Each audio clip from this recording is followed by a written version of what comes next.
ভাগ্যের লীলা খেলা বোঝা বড়ই দায়। ভাগ্যের খেলায় কে কখন কোথায় যায় তা প্রেডিক্ট করা বড়ই মুশকিল। এই তো হোসে মরিনহোর কথাই ধরা যাক। ইউরোপ মাতানো এই কোচের ঠাঁই হয়েছিল ফেনারবাচেতে, কিন্তু চ্যাম্পিয়ন্স লিগের প্লে অফে বেনফিকার কাছে হারের পর তাকে ছাঁটাই করে দিয়েছিল ক্লাবটা।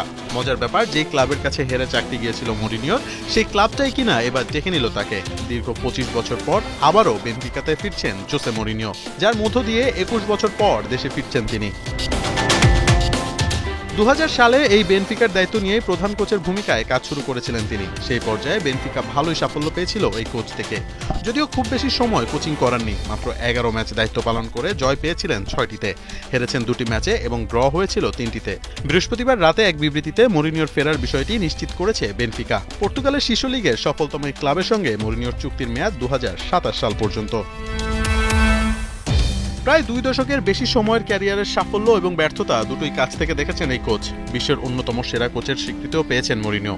নিজের 25 বছরের কোচিং ক্যারিয়ারে 2টি চ্যাম্পিয়ন্স লিগ, একটি করে ইউএফএ কাপ, একটি ইউরোপা লিগ, কনফারেন্স লিগ, 8টি লিগ শিরোপা সহ বেশ কিছু ট্রফি জিতেছেন। এবার সেই সাফল্য বেনফিকাতেও ফেরানোর অপেক্ষায় তিনি। এই ক্লাবের হয়ে চ্যাম্পিয়ন্স লিগে নিজের সাবেক 2 ক্লাব চেলসি এবং পোর্টোর মুখোমুখি হবেন তিনি। দুটি অবশ্য অ্যাওয়ে ম্যাচ। 30 সেপ্টেম্বর চেলসি এবং আগামী 5 অক্টোবর পোর্টোর মাঠে আতিথ্য নেবে মরিনিওর বেনফিকা। দেখার বিষয় নিজের ফেরাটা কিভাবে রাঙাতে পারেন এই কোচ। মোহাম্মদ আদনান, 71।